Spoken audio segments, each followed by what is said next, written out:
¿Y si todo lo que te enseñaron sobre el Apocalipsis fuera solo la mitad de la verdad? Soy J. Benítez, periodista, investigador, y durante más de 50 años he recorrido más de 100 países buscando respuestas que la historia oficial no quiere darnos. He escrito 60 libros, he investigado cada rincón del misterio humano, desde los ovnis hasta los manuscritos perdidos. Y créanme, literalmente he visto cosas que desafiarían la cordura de cualquier hombre. Pero nada, absolutamente nada, me preparó para lo que descubrí sobre las palabras finales de Jesús, sobre esa advertencia que todos conocen, pero que nadie, jamás nadie, ha entendido completamente. Te advierto desde ahora, lo que voy a revelarte en las próximas páginas cambiará por completo tu comprensión del libro del Apocalipsis. Y la última revelación, pues la última revelación es tan extraordinaria que pocos tienen el valor de enfrentarla. Permítanme contarles algo que sucedió en el año 2003 en las montañas de Patmos, Grecia. Yo estaba allí investigando la cueva donde Juan escribió el Apocalipsis, ¿sabes? Esa cueva estrecha, húmeda, donde el anciano apóstol tuvo aquellas visiones terribles que han atormentado a la humanidad durante 2000 años. Era octubre, hacía frío, un frío penetrante que calaba los huesos. Estaba solo, completamente solo, con mi grabadora y mis notas. El guardián del lugar, un monje ortodoxo de barba blanca llamado Padre Nikos, me había permitido quedarme después del horario de visitas. Hay algo que debes sentir aquí, me dijo en su inglés quebrado, algo que las palabras no pueden explicar. Y tenía razón. Me senté exactamente donde la tradición dice que Juan se sentaba cuando las visiones llegaban. Cerré los ojos, y déjenme revelarles algo. En ese momento sentí, no sé cómo explicarlo, sentí una presencia, una urgencia, como si el tiempo mismo se comprimiera y pudiera tocar aquellos días del año 95 después de Cristo. Abrí mi Biblia en Apocalipsis 13 y leí aquellas palabras que había leído 1000 veces antes, y hacía que a todos, pequeños y grandes, ricos y pobres, libres y esclavos, se les pusiese una marca en la mano derecha o en la frente, y que ninguno pudiese comprar ni vender, sino el que tuviese la marca. Pero, ¿qué significa realmente rechazar esa marca? ¿Qué le sucede exactamente a quien dice no? Durante años pensé que lo sabía. Pensé que era simple: persecución, muerte, martirio, fin de la historia. Pero hay algo más, algo muchísimo más complejo y extraordinario que nadie te ha contado. Tengo información de fuentes que trabajaron en el Vaticano, documentos que nunca fueron publicados, testimonios de teólogos que dedicaron sus vidas a descifrar cada palabra del texto griego original. ¿Y lo que descubrí? Pues lo que descubrí es que Juan no estaba describiendo solo un evento futuro, estaba revelando un patrón que se ha repetido a lo largo de toda la historia humana, un patrón que está sucediendo ahora mismo mientras lees estas palabras. En 2011 viajé a Israel para entrevistar al rabino Isaac Kaduri. Bueno, no al directamente porque había fallecido en 2006, sino a sus discípulos más cercanos. Kaduri fue uno de los rabinos más respetados del siglo XX, un hombre que supuestamente conoció al Mesías en una visión y dejó su nombre escrito en una nota que solo debía abrirse un año después de su muerte. Cuando esa nota se abrió, el nombre escrito era Jehoshua, Jesús. La comunidad judía ortodoxa entró en shock, literalmente en shock. Pero lo que sus discípulos me revelaron fue aún más impactante. Uno de ellos, un hombre de unos 70 años llamado Shlomo, me llevó aparte después de la entrevista formal. Caminamos por las calles estrechas del barrio Bujarán en Jerusalén, y me dijo algo que nunca olvidaré. El rabino Kaduri vio 7 señales antes del fin, 7 señales que indicarían que la advertencia final estaba llegando, y 5 de esas señales ya se han cumplido. 5 de 7. ¿Cuáles son esas señales? ¿Y qué sucede cuando se cumple la 7ª? Pero aquí está lo extraordinario, lo que nadie te dice. Rechazar la marca no es solo un acto de rebeldía religiosa. Es, literalmente, la decisión más importante que un ser humano puede tomar en toda su existencia. Y las consecuencias no son las que te enseñaron en la escuela dominical. Permítanme ser completamente honesto contigo. Durante 40 años escribí sobre misterios, sobre ovnis, sobre Jesús y su mensaje oculto en Caballo de Troya. Investigué fenómenos paranormales. Viajé a lugares donde otros no se atrevían a ir. Pero cuando comencé a investigar seriamente qué sucede con quienes rechazan la marca, encontré un silencio ensordecedor. Las iglesias no hablan de esto. Los teólogos lo evitan. Los estudiosos del Apocalipsis se quedan en la superficie. ¿Por qué? Porque este tema está envuelto en tanto secreto. En 2015 conocí en Roma a un antiguo miembro de la Congregación para la Doctrina de la Fe, el departamento del Vaticano que solía ser la Inquisición. Este hombre, Llamémosle Marco porque me pidió anonimato, me reveló algo inquietante. Benítez, me dijo mientras tomábamos café en una trattoria cerca del Trastevere, hay archivos que nunca se han publicado, donde se documentan casos a lo largo de la historia de personas que rechazaron lo que llamaban la marca del sistema, y lo que les sucedió no fue lo que esperaban. ¿Qué quieres decir?, le pregunté. Algunos murieron como mártires. Sí, pero otros, pues otros experimentaron algo diferente, algo que la Iglesia no sabe cómo explicar. Esa conversación me obsesionó durante meses. ¿Qué experimentaron? ¿Qué vieron? ¿Y por qué la Iglesia lo mantiene en secreto? Y aquí viene la primera revelación, la primera de 7 que voy a compartir contigo. Cuando Juan escribió sobre la marca de la bestia, no estaba usando lenguaje simbólico. Estaba describiendo, con las palabras limitadas de su época, un sistema de control tan sofisticado que solo ahora, en el siglo XXI, podemos comenzar a entenderlo. Un sistema que no solo controla tu economía, sino tu identidad, tu libertad, tu alma misma. Pero hay algo más, algo que descubrí en 2018 y que me dejó sin dormir durante semanas. Algo sobre los que rechazan la marca que nadie, absolutamente nadie, te ha contado. Y eso es lo que voy a revelarte en las próximas páginas. ¿Estás preparado para conocer la verdad completa? Porque una vez que la conozcas, nunca jamás podrás ver el mundo de la misma manera. Déjenme revelarles algo que sucedió en septiembre de 2007 en un pequeño pueblo de los Alpes suizos llamado Engelberg. Yo había ido allí para investigar unos manuscritos medievales que supuestamente contenían profecías sobre el fin de los tiempos. El custodio de estos documentos era un monje benedictino de 84 años, el hermano Friedrich, un hombre que había dedicado 60 años de su vida a estudiar el Apocalipsis en sus idiomas originales, griego, hebreo y arameo. Recuerdo perfectamente ese día. Era una tarde gris, llovía mansamente y el monasterio olía a incienso antiguo y madera húmeda. El hermano Friedrich me recibió en su celda, una habitación espartana con una cama estrecha, un escritorio lleno de manuscritos y una ventana que daba a las montañas nevadas.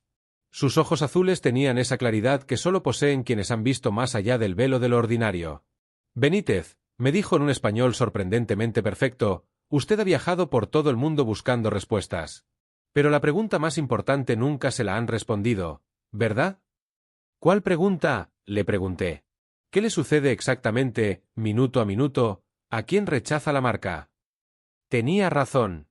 En todos mis años de investigación, nadie me había dado una respuesta detallada, precisa sobre este tema. Solo generalidades, solo abstracciones teológicas. El hermano Friedrich abrió uno de sus manuscritos, un documento del siglo XI escrito en latín medieval. Este texto, me explicó, fue escrito por un monje llamado Joaquín de Fiore, quien tuvo visiones extraordinariamente detalladas sobre el fin de los tiempos. Lo que él vio no era agradable, pero era necesario registrarlo. Permítanme contarles lo que ese manuscrito revelaba, porque aquí está la segunda revelación. El momento exacto en que rechazas la marca, tu vida tal como la conoces, termina instantáneamente. No es una metáfora, es literal. Juan lo escribió en Apocalipsis 13, nadie puede comprar ni vender sin la marca. Pero, ¿qué significa esto en términos prácticos, reales, tangibles? Significa, literalmente, que quedas fuera del sistema económico global. No puedes comprar comida, no puedes pagar alquiler, no puedes acceder a servicios médicos, no puedes usar transporte público, no puedes trabajar. Eres, para todos los efectos prácticos, un fantasma en tu propia sociedad. Y aquí está lo insidioso, lo verdaderamente diabólico del sistema. No te mata rápidamente, te presiona, te aprieta lentamente hasta que te quiebras. Pero, Friedrich, le dije ese día en Engelberg, ¿cómo puede ser tan específico el Apocalipsis si fue escrito hace 2000 años? ¿Cómo podía Juan saber sobre sistemas económicos digitales, sobre control tecnológico? El monje sonrió, una sonrisa triste. Porque Juan no estaba viendo el futuro con sus ojos humanos, estaba viendo con los ojos del espíritu, y el espíritu trasciende el tiempo. En 2013 tuve otra experiencia que confirmaría esto. Estaba en Beijing, China, investigando el sistema de crédito social que el gobierno chino estaba implementando. Para quienes no lo conocen, es un sistema que monitorea cada aspecto de tu vida, lo que compras, a dónde vas, con quién hablas, qué opinas en redes sociales, y dependiendo de tu puntuación, puedes acceder o no a ciertos servicios, comprar boletos de avión, inscribir a tus hijos en buenas escuelas, conseguir préstamos bancarios. Conocí a una mujer allí, llamémosla Lynn, una activista que había sido castigada por criticar al gobierno. Su puntuación de crédito social era tan baja que no podía comprar boletos de tren, no podía reservar hoteles. Sus hijos fueron rechazados de las mejores escuelas. Es como si no existiera, me dijo con lágrimas en los ojos. Estoy aquí, pero no estoy. Soy invisible para el sistema. ¿Casualidad? Durante años pensé que sí, pero ahí está el patrón, ¿lo ves? El patrón que Juan vio hace 2000 años.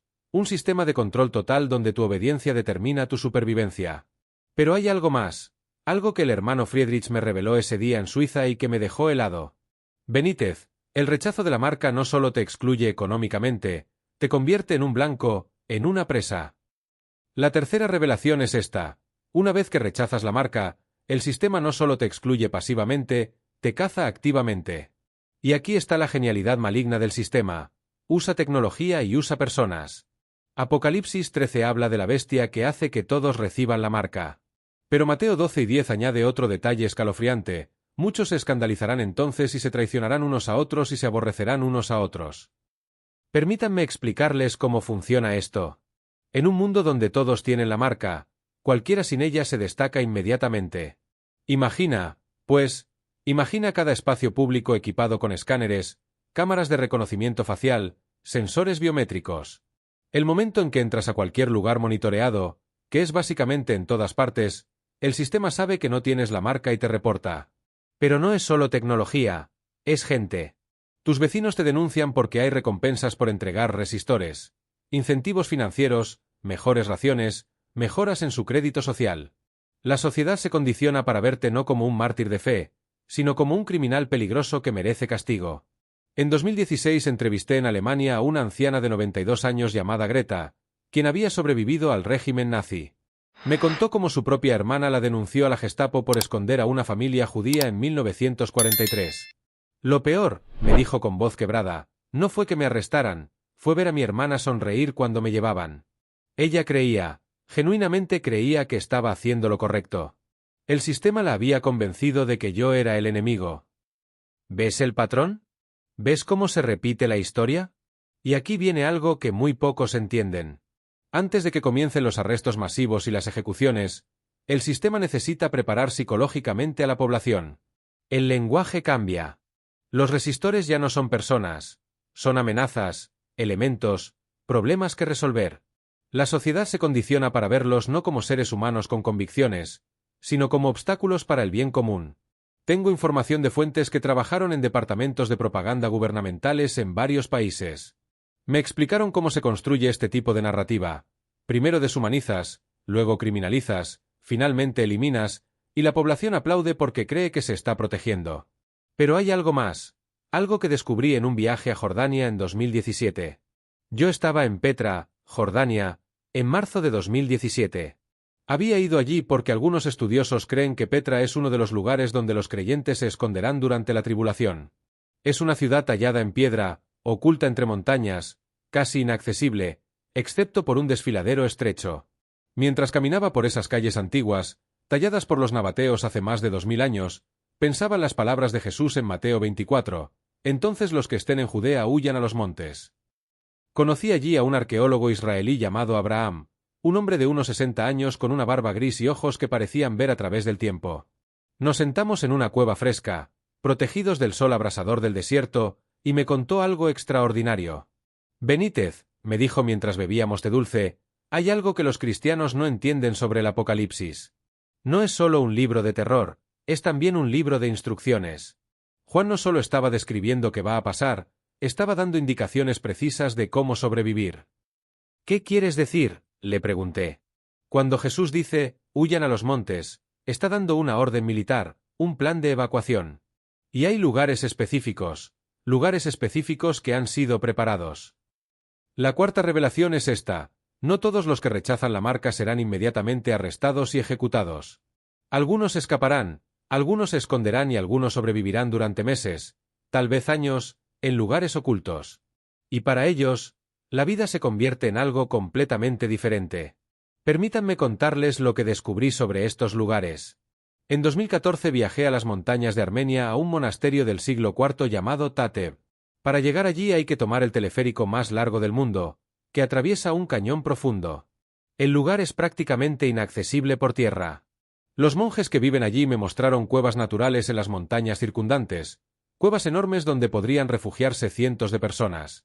Durante siglos, me explicó el abad, un hombre llamado Padre Ovans, estas cuevas han sido refugio. Cuando llegaban las invasiones, cuando llegaban las persecuciones, la gente huía aquí y el lugar lo sostenía.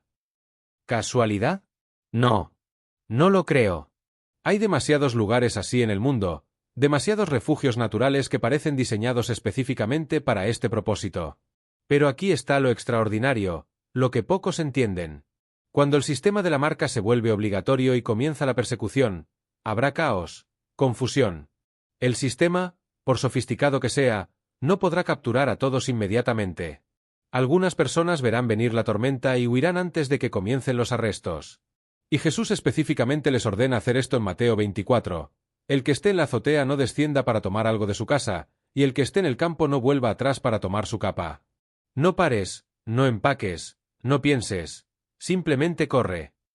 Y algunos obedecerán. Huirán a áreas silvestres, montañas, cuevas, regiones remotas donde el alcance del sistema es más débil. Y en estos lugares de escondite se formarán comunidades, creyentes que rechazan la marca, que escaparon de las ciudades, que están sobreviviendo fuera de la red. Esta es la iglesia subterránea de la tribulación. En 2019 viajé a Colombia, a las selvas del Amazonas, para investigar comunidades indígenas que viven completamente aisladas del mundo moderno. Conocí a un misionero llamado Padre Miguel, quien había trabajado allí durante 30 años. Me mostró cómo estas comunidades sobreviven sin electricidad, sin tecnología, sin conexión alguna con el sistema económico global. Benítez, me dijo una noche mientras escuchábamos los sonidos de la selva, si el mundo colapsa mañana, esta gente ni siquiera se enteraría. Viven como han vivido durante 1000 años y son felices, son libres. ¿Ves el contraste? ¿Ves la ironía? En un mundo hiperconectado, donde todos dependen del sistema para sobrevivir, hay todavía lugares y personas que viven fuera de él. Y cuando llegue la tribulación, estos lugares serán refugios. Pero aquí viene la quinta revelación, y esta es extraordinaria. Para algunos de estos refugiados habrá provisión sobrenatural. Y no estoy hablando metafóricamente, estoy hablando de milagros literales, tangibles como los que vemos en el Antiguo Testamento. Permítanme explicarles. ¿Recuerdan la historia de Elías? Cuando la reina Jezabel lo estaba cazando para matarlo, Dios le ordenó esconderse junto al arroyo de Querit. Y allí, en ese lugar oculto, Dios envió cuervos, pájaros, que le traían pan y carne 2 veces al día. Primero de Reyes 17 lo registra, y los cuervos le traían pan y carne por la mañana, y pan y carne por la tarde, y bebía del arroyo. Pájaros trayendo comida 2 veces al día, todos los días. Eso no es natural, es milagroso. Y si Dios sostuvo a Israel en el desierto durante 40 años con maná del cielo, puede sostener al remanente de la tribulación también. Tengo testimonios de misioneros que han presenciado provisión sobrenatural en situaciones extremas. En 2012 conocí en Uganda a un pastor llamado Joseph, quien me contó cómo su congregación sobrevivió durante la guerra civil. No teníamos comida, me dijo. No teníamos agua. Oramos. Y al día siguiente apareció un camión con provisiones. Nadie sabía de dónde venía. El conductor dijo que sintió una voz diciéndole que viniera a nuestro pueblo. No sabía por qué, pero vino y nos salvó. ¿Casualidad? ¿Coincidencia? Yo ya no creo en coincidencias. Para aquellos en escondite durante la tribulación, cada día será una batalla, no solo física, sino espiritual y mental. El hambre, el frío, el miedo constante de ser descubiertos, la tentación de rendirse, de salir, de tomar la marca solo para detener el sufrimiento. Pero resistirán porque saben que la alternativa es la condenación eterna. Sin embargo, no todos se esconderán. Algunos creyentes tendrán un llamado diferente, y esto nos lleva a la sexta revelación, algo que la mayoría de los cristianos malinterpreta completamente sobre el libro del Apocalipsis. En 2018 tuve una conversación en Jerusalén con un rabino mesiánico llamado Daniel Aserf. Estábamos en el Monte de los Olivos, mirando hacia el monte del templo, y me dijo algo que cambió mi comprensión del Apocalipsis para siempre. Benítez, me dijo, ¿sabes quiénes son realmente los 144.000 sellados? De las 12 tribus de Israel, respondí, repitiendo lo que había leído 1000 veces. Sí, pero ¿sabes por qué están sellados? ¿Sabes cuál es su misión? No lo sabía. No, realmente. Están sellados para protección, me explicó.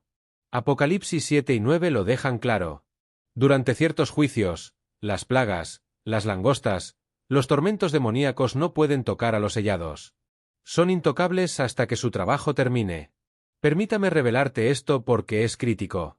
Durante la tribulación habrá un grupo específico de creyentes que no se esconderán, que no huirán porque tendrán protección sobrenatural, los 144.000 judíos sellados, 12.000 de cada una de las 12 tribus de Israel, marcados en sus frentes con el nombre de Dios.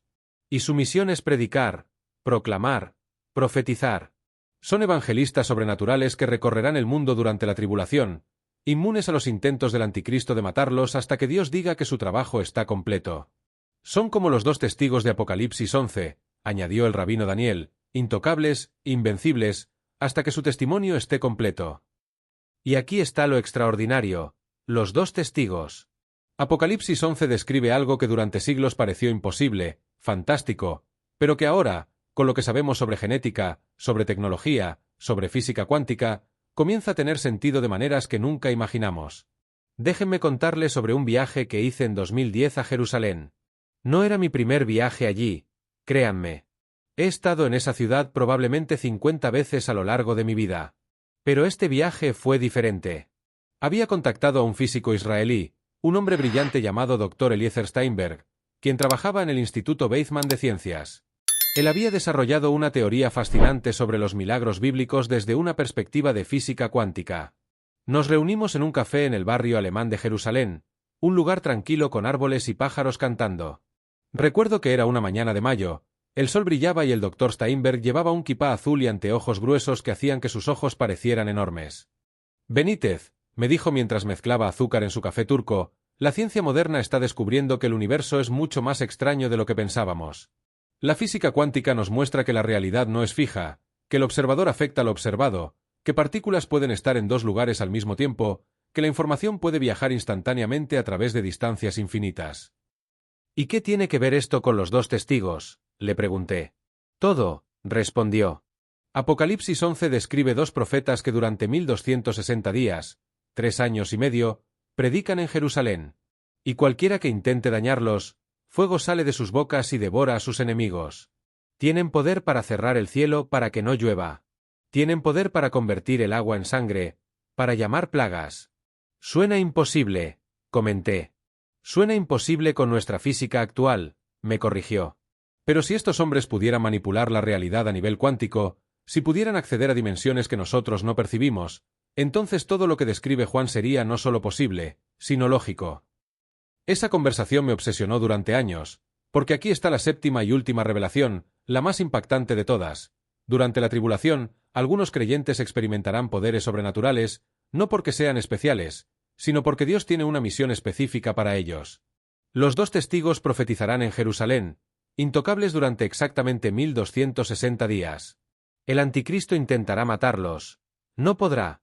El falso profeta lo intentará. Fallará. Ejércitos los atacarán. Morirán. Permítanme leerte exactamente lo que dice Apocalipsis 11, 5-6.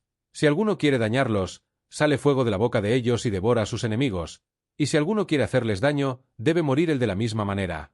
Estos tienen poder para cerrar el cielo, a fin de que no llueva en los días de su profecía, y tienen poder sobre las aguas para convertirlas en sangre, y para herir la tierra con toda plaga, cuantas veces quieran. ¿Cuántas veces quieran? Léelo de nuevo. ¿Cuántas veces quieran? Poder ilimitado para llamar plagas, detener la lluvia, convertir agua en sangre durante 1260 días completos. Y luego, cuando su testimonio esté completo, Dios permite que la bestia los mate. Sus cuerpos yacen en las calles de Jerusalén durante 3 días y medio mientras el mundo celebra. La gente envía regalos unos a otros, felices de que estos profetas molestos finalmente estén muertos. Y entonces Dios los resucita en vivo, en directo, ante las cámaras del mundo entero y ascienden al cielo en una nube mientras sus enemigos observan aterrorizados. En 2016 estaba en una conferencia en Londres sobre escatología bíblica y después de mi presentación un hombre se me acercó. Era un antiguo miembro de la inteligencia británica retirado, que había trabajado en análisis de amenazas globales. Benítez, me dijo en voz baja, lo que usted escribió sobre los 2 testigos, nosotros lo hemos modelado. ¿Modelado?, pregunté confundido. Simulaciones por computadora. Análisis de escenarios. ¿Qué pasaría si dos individuos con esas capacidades aparecieran en Jerusalén hoy? ¿Cómo respondería el mundo? ¿Cómo reaccionarían los gobiernos? Surgiría caos total, pánico. Cada gobierno intentaría capturarlos o matarlos. Fallarían, y eso solo aumentaría el pánico. Los medios entrarían en frenesí, las redes sociales explotarían y millones de personas, pues millones, comenzarían a creer que realmente son profetas de Dios. ¿Ves lo que esto significa? Durante la tribulación, no todos los creyentes serán víctimas impotentes. Algunos serán testigos poderosos, sobrenaturalmente protegidos, proclamando la verdad en medio del engaño global. Pero aquí está la parte que muy pocos entienden. Incluso estos testigos protegidos, incluso los 144.000 sellados, eventualmente enfrentarán el martirio. Porque la misión no es la supervivencia, la misión es la fidelidad hasta la muerte.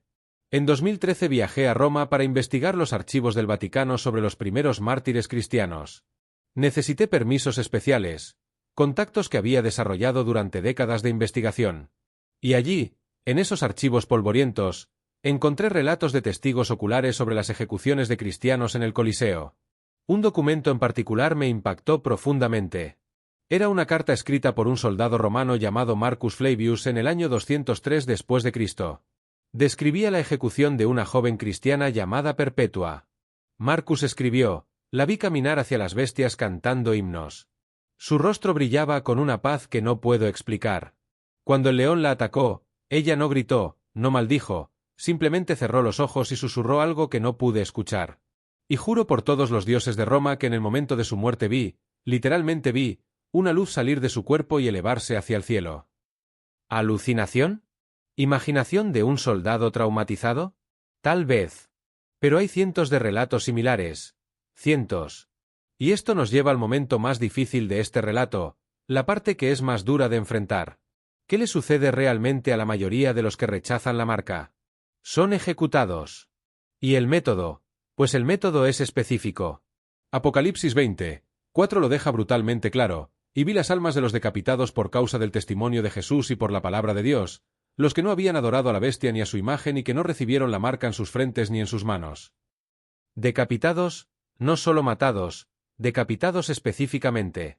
Juan vio este método hace 2000 años, un método que en ese tiempo era común entre los romanos, pero que había casi desaparecido del mundo moderno hasta ahora, hasta que grupos terroristas modernos comenzaron a usarlo de nuevo, filmándolo, transmitiéndolo como propaganda.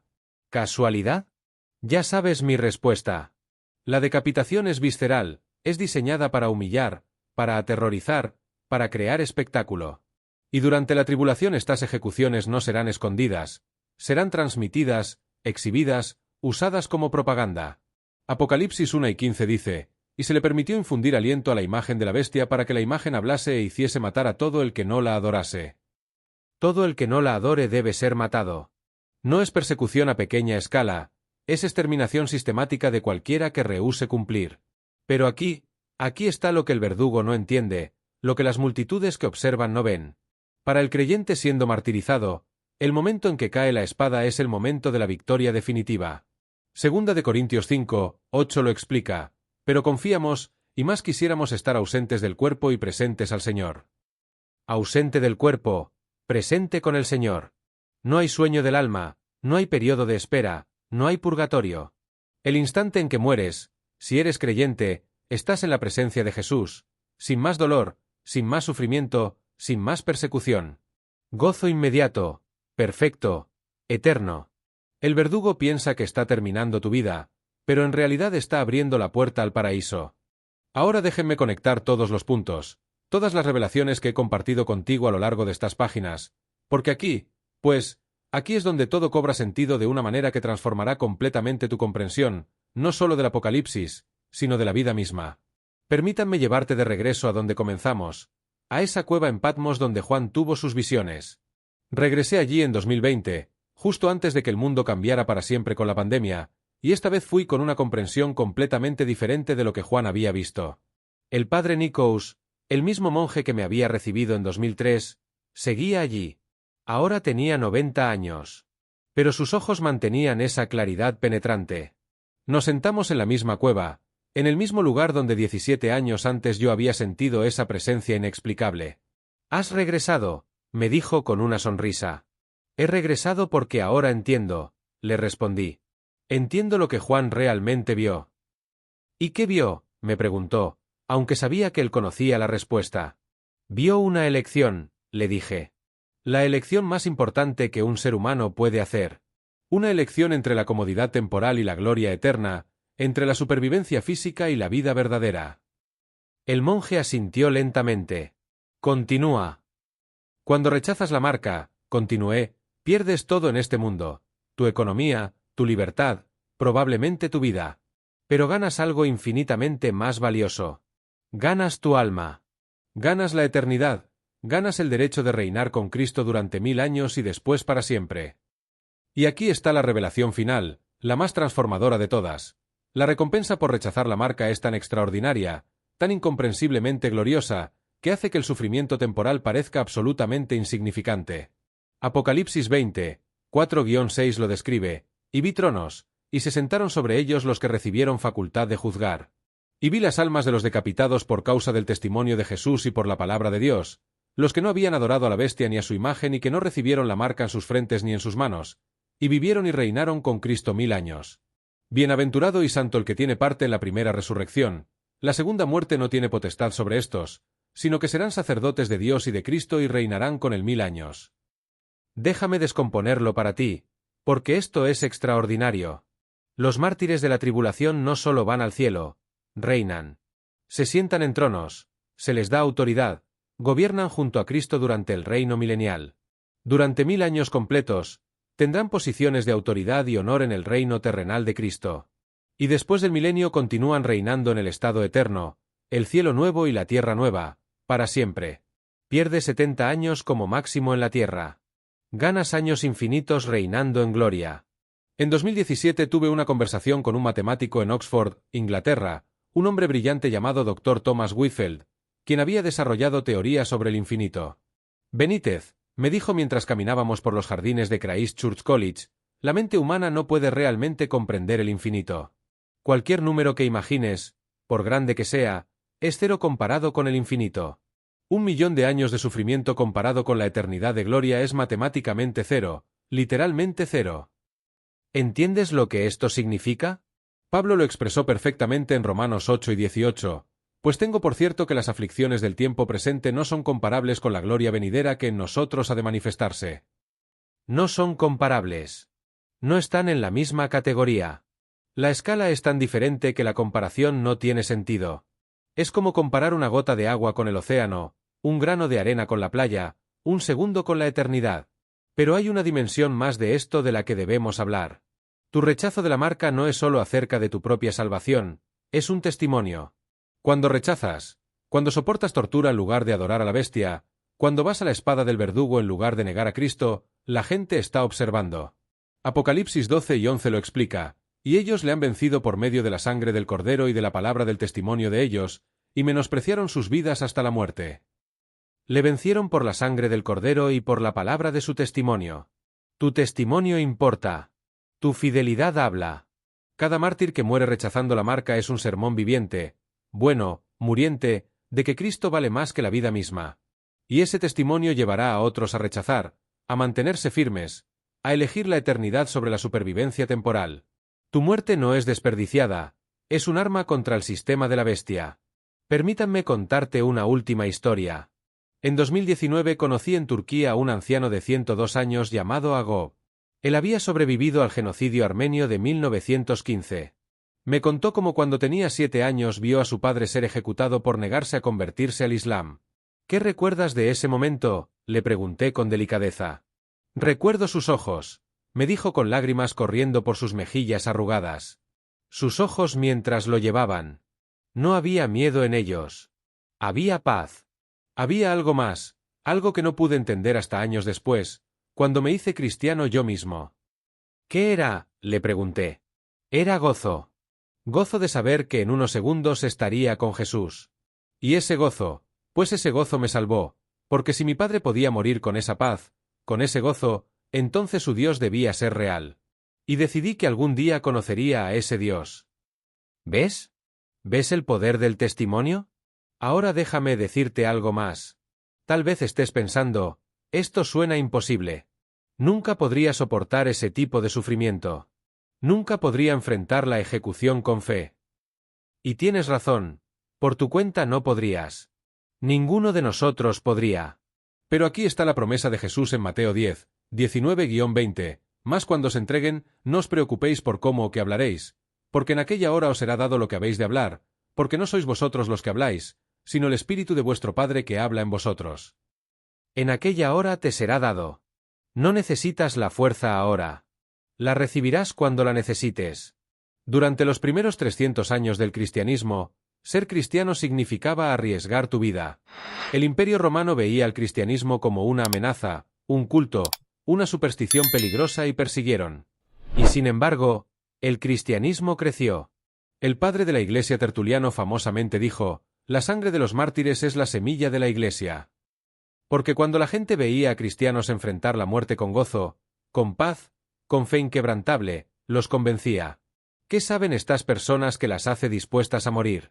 ¿Qué esperanza tienen que hace que el sufrimiento no signifique nada? Y muchos paganos que venían a ver morir a los cristianos terminaban convirtiéndose ellos mismos. Déjame decirte sobre Policarpo. Ya te conté su historia al principio, pero ahora entenderás su significado completo. Tenía 86 años cuando fue arrestado. Le ofrecieron un trato, niega a Cristo y vive. Su respuesta, 86 años le he servido y ningún mal me ha hecho. ¿Cómo puedo blasfemar a mi rey que me salvó? Lo quemaron en la estaca y los testigos reportaron que Policarpo cantaba himnos mientras las llamas lo consumían. Eso, mis amigos, es victoria. Entonces, déjame resumir todo lo que hemos descubierto. Cuando rechazas la marca, tu vida como la conoces termina instantáneamente. Quedas fuera del sistema económico. Eres cazado activamente por tecnología y por personas. Te arrestan, intentan quebrar tu voluntad y eventualmente para la mayoría viene la ejecución por decapitación. Pero también hay escape para algunos. Hay escondites en las montañas, hay provisión sobrenatural, hay protección divina para los 144.000 y los 2 testigos. Hay testimonio poderoso que convierte almas incluso en medio de la persecución. Y al final hay una recompensa tan gloriosa, tan incomprensiblemente magnífica que hace que todo sufrimiento valga la pena infinitamente. Reinar con Cristo para siempre. ¿Y qué pasa si tomas la marca? Apocalipsis 14, 9-11 es claro. Condenación eterna, sin escape, sin perdón, tormento permanente. La elección no podría ser más clara. 70 años de comodidad seguidos de tormento eterno, o 70 años de sufrimiento seguidos de gloria eterna. ¿Cuál elegirás? Porque esa elección está llegando. Las señales están aquí, los sistemas se están estableciendo, el patrón que Juan vio hace 2000 años se está manifestando ante nuestros ojos. Y cuando llegue ese día, cuando te enfrentes a esa elección, recuerda las palabras de Jesús en Mateo 4:26, ¿qué aprovechará al hombre si ganare todo el mundo y perdiere su alma? Esta es la advertencia final de Jesús, y ahora tú la conoces.